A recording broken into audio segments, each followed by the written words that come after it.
नमस्कार, देवभूमि समाचार देख रहे हैं आप। आपके साथ मैं हूं स्वीटी दीक्षित। रुक करेंगे उत्तराखंड की खबरों की ओर। देहरादून के रिलायंस शोरूम में डकैती का मास्टरमाइंड चढ़ा पुलिस के हत्थे। बता दें कि पुलिस ने पटना के बेयूर थाना इलाके से आरोपी शशांक को गिरफ्तार किया है। 9 नवंबर को हथियारबंद बदमाशों ने रिलायंस शोरूम में डकैती की घटना को अंजाम दिया था और गिरफ्तारी हो चुकी है शशांक की।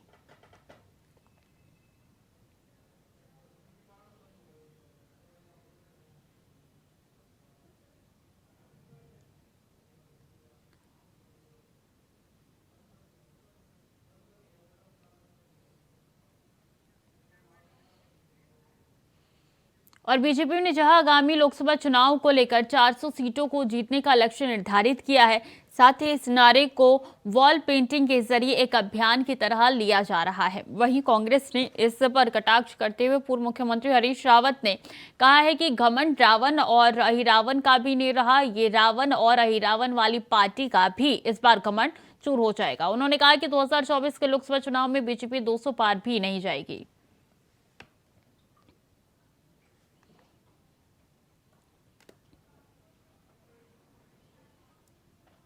देखिए, घमंड रावण का भी नहीं रहा, अहिरावण का भी नहीं रहा।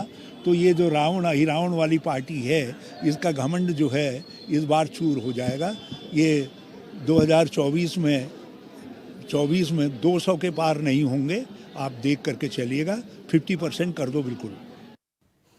खबर कालाढूंगी से है, जहां नगर पंचायत कालाढूंगी और स्थानीय युवा इस ठिठुरती ठंड में गरीबों के लिए मददगार बनकर सामने आया है। कालाढूंगी नगर पंचायत व स्थानीय युवा मयंक गुप्ता के नेतृत्व में कालाढूंगी में नेकी की दीवार की पहल की गई है, जिसके अंतर्गत इस ठिठुरती ठंड में गरीबों को सहायता पहुंचाने के लिए गर्म कपड़ों का स्टॉल लाया गया है। और साथ ही साथ स्थानीय जनता से अपील भी की गई है कि लोग अपने घरों में रखे पुराने कपड़ों को यहां जमा कर सकते हैं, जिससे ठंड में कटते गरीब लोग इसका उपयोग कर सके। वहीं मयंक गुप्ता ने कहा है कि वस्त्रदान महादान है। दीवार का जो हमने आज शुरुआत करी है नगर पंचायत कालाढूंगी के सहयोग के द्वारा और साथ में मिलकर, ये एक सोच है कि हर वर्ष हम जो गरीब वस्त्र लोगों में बांटते थे, तो एक ऐसा नेकी की दीवार बनाया जाए जिसके पास जो अधिक वस्त्र हों वो हमसे संपर्क करके हमें दे दें और जिसको ज़रूरत हो वो यहाँ से ले जाए। तो यह सप्ताह में 2 दिन, मंगलवार और शनिवार के दिन सुबह प्रातः 10 बजे से प्रारंभ होगा 12 बजे तक। तो मैं कालाढूंगी की समस्त जनता से निवेदन करता हूं कि आपके आसपास में भी अगर ऐसा कोई व्यक्ति हो जिसको ज़रूरत हो तो आप मुझसे संपर्क कर सकते हैं, या हमारे साथ जितने भी कालाढूंगी के युवा साथी और पत्रकार बंधु और जितने भी भाई लोग हैं वो हमसे संपर्क करके इस बंधु की ज़रूरतमंद के मयंक गुप्ता जी का एक NGO है, उनके द्वारा हमारे सामने एक प्रस्ताव रखा गया था कि यहाँ नगर पालिका क्षेत्र में कहीं पर भी ऐसी नेकी की दीवार नहीं बनी है, तो यहाँ पर एक नेकी की दीवार बनाया जाए। तो वहाँ पर कम से कम जो इनके पास जो एक्स्ट्रा वस्त्र हैं जो ठीक ठाक हालत में हैं वो उनको ज़रूरतमंदों को दिया जा सके। इसीलिए हमने यहाँ नगर पालिका परिषद के सामने जो ये दीवार है, इसी में हमने नेकी की दीवार बनाया गया है। इसके अलावा आज हमने यहाँ पर मयंक गुप्ता जी की मदद से या अन्य जो इस तरह के जो मददगार लोग हैं उनकी मदद से आज यहाँ पर इसकी दीवार का शुभारंभ किया है। पिछले दिनों पीडब्ल्यूडी विभाग द्वारा सड़कों को गड्ढा मुक्त करने के लिए ऐप जारी किया गया था, लेकिन उसे इतनी शिकायत आ रही थी कि विभाग शिकायतों का निस्तारण ही नहीं कर पा रहा है। इसको लेकर पीडब्ल्यूडी मंत्री सतपाल महाराज ने कहा है कि इस ऐप पर ज्यादातर शिकायतें ग्रामीण सड़कों की आ रही है, जबकि इसके अंदर ग्रामीण सड़क नहीं थी। उन्होंने कहा है कि विभाग के पास धन की कमी है, इसलिए राष्ट्रीय राजमार्गों व राज्य मार्गों को गड्ढा मुक्त करने के लिए ये ऐप बनाया गया था। हालांकि उन्होंने ये भी कहा है कि ग्रामीण सड़कों के लिए भी जल्द ही सरकार बजट का प्रावधान लाएगी और सड़कों को दुरुस्त करेगी। उसका निस्तारण हो रहा है। शिकायतें उसमें क्या है कि गांव की सड़कें के बारे में लोग जो हमें भेज रहे हैं, गांव की सड़कें इसमें इंक्लूड नहीं की गई है। बजट का कंस्ट्रेन है और लिमिटेड बजट होने के नाते इसमें हमने स्टेट हाईवेज रखी थी, उनका हम रिपेयरिंग कर रहे हैं। जैसे जैसे फंड्स आएंगे हम गांव की सड़कें भी इसमें लेंगे।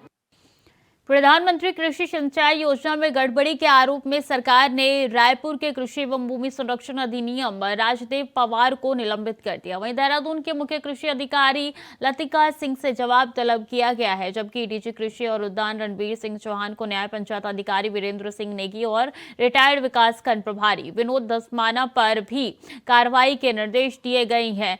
कृषि मंत्री गणेश जोशी ने कहा है कि उत्तराखंड में भ्रष्टाचार को किसी भी सूरत में बर्दाश्त नहीं किया जाएगा। कोई भी व्यक्ति राज्य हित और जनहित के खिलाफ काम करता पाया गया तो उसे बख्शा नहीं जाएगा। के अंदर कोई भी व्यक्ति हो, किसी को कितना भी बड़ा किसी का आशीर्वाद प्राप्त हो, उसके खिलाफ कार्रवाई होती है। अगर आपने देखा होगा कि उसमें हमने एक को निलंबित कर दिया है, 3 अधिकारियों की हमने एक्सप्रेशन कॉल की है और इसमें कोई भी भ्रष्टाचारी हो, धामी 2 सरकार में किसी की कोई गुंजाइश नहीं है, उसकी जगह भेजा जाएगा। नहीं बड़ा घोटाला है, बल्कि उससे बड़ा घोटाला है जो पहले कृषि विभाग में उद्यान में हुआ है, हॉर्टिकल्चर में हुआ है, बीज घोटाला और पौध घोटाला। ये उसी तरीके का बड़ा घोटाला है और इस घोटाले की जड़ें बड़ी गहरी हैं और ये कुछ लोगों को, छोटी मछलियों को जो है दंडित करके जो बड़ा मगरमच्छ हैं, जो बड़े मगरमच्छ हैं, उनको बचाने की कोशिश हो रही है। बल्कि कांग्रेस ने आवाज़ उठाई है। मैं बहुत बधाई देना चाहता हूं कांग्रेस को कि उनकी आवाज़ पर जो है सरकार चेतने का नाटक कर रही है, लेकिन ये चेतना नहीं है। ये लड़ाई तब तक जारी रहेगी जब तक इसके मगरमच्छ जो है पकड़ में नहीं आते हैं।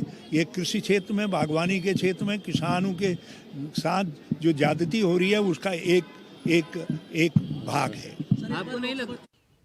और धार जिला में सेना को लीज पर दी गई भूमि को कब्जा लेने के लिए ग्रामीणों जोरदार प्रदर्शन किया। तो वहीं प्रदर्शन के दौरान ग्रामीणों ने कहा कि सेना लीज अवधि पूरी होने के बाद भी उनकी जमीन वापस नहीं कर रही है। कहा गया है कि जो भूमि सेना को दी गई थी उसकी वर्तमान में गांव के लोगों को खेल मैदान की आवश्यकता है, इसके बावजूद सेना की तरफ से कब्जा नहीं दिया जा रहा है। उसी दौरान प्रदर्शनकारियों को तेवर जो है वो प्रकरण की गंभीरता को देखते हुए उप जिला अधिकारी मंजीत सिंह बिना देर किए पुलिस टीम के साथ मौके पर पहुंचे और ग्रामीणों की मौजूदगी में सेना के साथ बैठक की। उसके बाद सेना की तरफ से जमीन को कब्जे से छोड़ने की बात कही गई। तो वहीं एसडीएम ने अपने स्तर से ग्रामीणों को उच्च समाधान का भरोसा दिलाया। इसकी भूमि कई वर्षों से भारतीय सेना द्वारा प्रयोग की जा रही थी। भारतीय सेना का ये कहना है कि ये भूमि उनके द्वारा लीज पे ली गई थी, जिसका किराया वो जो भी तय किराया है उसका अदा करते हैं। लेकिन ग्रामवासी जो है उनका ये कहना है कि इस भूमि की आवश्यकता है, हमें अपने गांव के खेल मैदान एवं अन्य कार्यों के लिए है, इसलिए उनकी भूमि को वापस कर दी गई। तो उसी को लेके इनका प्रदर्शन था।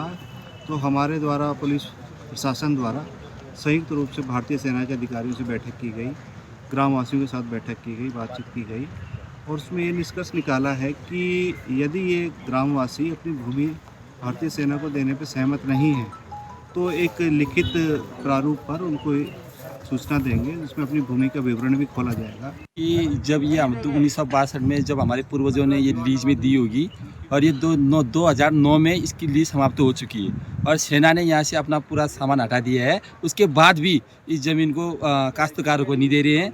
और जब हम यहाँ पे आ रहे हैं कि हमारी ज़मीन दो बोल के, तो वो कुछ करने नहीं दे रहे हैं। इसी कारण हमने धरना प्रदर्शन किया था और हमारे प्रशासन और आर्मी के द्वारा जो वार्ता होगी उससे ये निष्कर्ष निकला है कि 1 हफ्ते और 10 दिन के अंदर हम आपको पूरा डिसीजन दे देंगे कि ये ज़मीन लेना है या छोड़ना है। यहाँ पे बात होगी।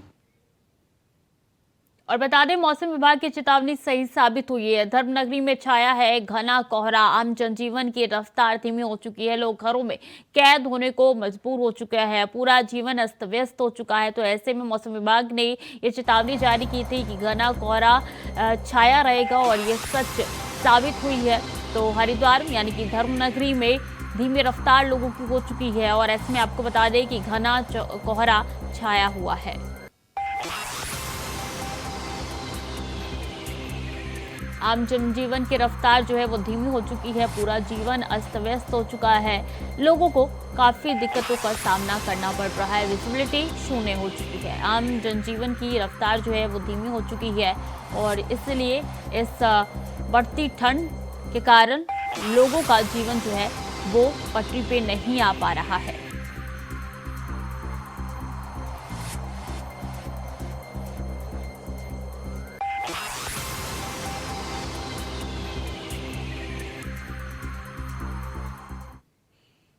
खबर हरिद्वार से है, जहां थाना श्यामपुर पुलिस ने चेकिंग के दौरान I-20 से चरस तस्करी कर रहे 3 युवकों को पकड़ा है। युवकों के पास से 1 किलो चरस बरामद की गई है। आपको बता दें कि चरस तस्करी में पकड़े गए 3 युवकों में एक युवक का मर्चेंट नेवी में सिलेक्शन हो चुका है, वहीं 2 दूसरे राजधानी के ग्राफिक एरा कॉलेज में BBA और BCA के छात्र हैं। तस्करी में पकड़े गए युवक चरस हल्द्वानी से खरीद कर लाए थे, जिसको वो ग्राफिक एरा देहरादून के छात्रों में बेचने जा रहे थे। पुलिस तीनों से पूछताछ कर तस्करी की हिस्ट्री खंगाल रही है।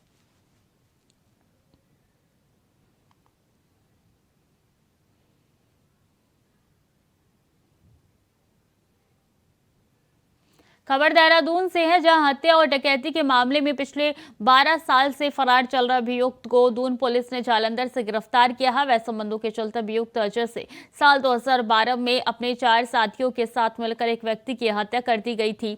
बता दें कि आरोपियों ने बीच रास्ते युवक की हत्या कर शव को झाड़ियों में फेंक दिया था। वहीं कोर्ट से जमानत लेने के बाद अभियुक्त अजय पिछले 12 वर्षों से लगातार फरार चल रहा था।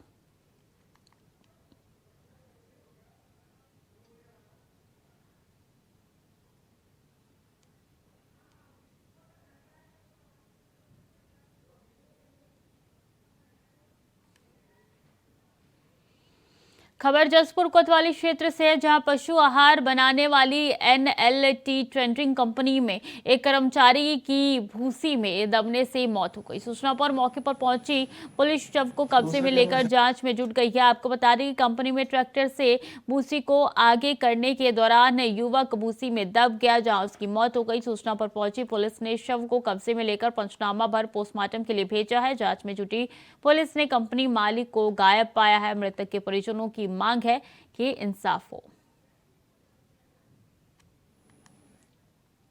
दूसरा घटना आई थी धर्मपुर चौकी क्षेत्र में, एक पशु आहार फैक्ट्री है। तो यहाँ पर कुछ वर्कर्स हैं, ये लोग यहाँ पर पिछले 5-10 सालों से काम भी कर रहे थे। तो इसी में एक ये 45 वर्षीय व्यक्ति हैं, इनका नाम विमल है। इनके द्वारा कल जब ये दिन के समय ये काम कर रहे थे तो एक हादसा यहाँ पर हो गया, जिसमें दौराने काम करने के उसमें जो चारा था पशुओं का, उसके बीच में जो दूसरे एक व्यक्ति वहाँ पर कार्य कर रहा था, मशीन चला रहा था, तो गलती से वो मशीन से वो चारा उसके ऊपर फेंक के उसमें दबने से उसकी मृत्यु हो गई।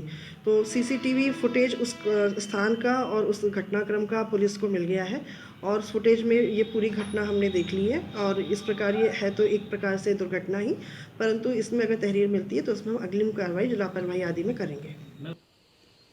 खबर मसूरी से है, जहां बीजेपी से खानपुर विधायक कुंवर प्रणव चैंपियन ने बीजेपी के पूर्व प्रदेश अध्यक्ष मदन कौशिक और खानपुर विधायक उमेश कुमार पर हमला बोला। उत्तराखंड बीजेपी से खानपुर के पूर्व विधायक कुंवर प्रणव चैंपियन ने मसूरी में प्रेस कॉन्फ्रेंस करते हुए खानपुर और लंढौरा क्षेत्र में कराए जा रहे विकास कार्यों को गिनवाया है। वहीं बीजेपी के पूर्व प्रदेश अध्यक्ष मदन कौशिक पर पार्टी के साथ मित्रघात कर बीजेपी के विधायक के प्रत्याशियों को हराने का आरोप लगाया गया। साथ ही उन्होंने कहा कि पूर्व प्रदेश अध्यक्ष मदन कौशिक ने विधानसभा चुनाव में कई प्रत्याशियों के साथ भित्रीघात किया है, उन्होंने भी हरवाने का काम किया है। उन्होंने पार्टी से पूर्व प्रदेश अध्यक्ष मदन कौशिक पर कार्रवाई करने की मांग की है। वहीं उन्होंने कानपुर के विधायक उमेश कुमार पर भी हमला बोलते हुए कहा है कि उमेश कुमार ने झूठ बोलकर कानपुर के जनता को गुमराह कर जीत हासिल की। उन्होंने कहा है कि उमेश कुमार पर बलात्कार, चोरी जैसे कई गंभीर आरोप है, जिनकी सुनवाई कोर्ट में चल रही है। पत्रकार कहाँ रह गए? मैंने कर दिया था सर, वो कह रहे हैं पहुंच गए, दोबारा कर दो। कर दिया नहीं, जिसको जो चाहिए वो मिलेगी।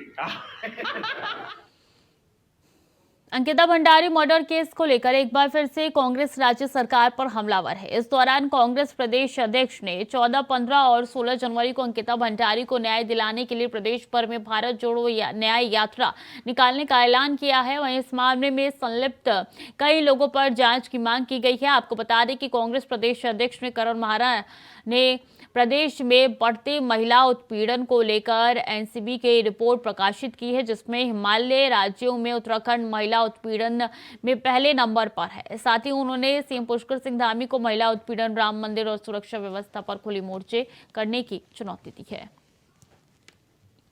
अंकिता मर्डर केस में एक नया चीज सामने आई है। अंकिता के पिताजी का एक पत्र ये कल प्रेषित हुआ है, जिस पर उन्होंने बीजेपी के एक बड़े नेता, आरएसएस के बड़े नेता अजय कुमार पर आरोप लगाया है। हम सरकार से कहना चाहते हैं कि हमारे नैतिक बल की बात ना करें, पहले नैतिक बल अपने अंदर लाएं और इस प्रकरण की, इस मामले की जांच हाई कोर्ट के सिटिंग जज की देखरेख में कराने का काम करें, क्योंकि हमें किसी एजेंसी पर भरोसा नहीं। क्योंकि कोर्ट ने सीबीआई से जांच की बात की थी, तो आपका एक विभाग जो है उसके उस जांच के विरोध में सुप्रीम कोर्ट जाने की तैयारी कर रहा है। तो फिलहाल के लिए देवभूमि समाचार में इतना ही। खबरें लगातार जारी है, देखते रहें इंडिया वॉच।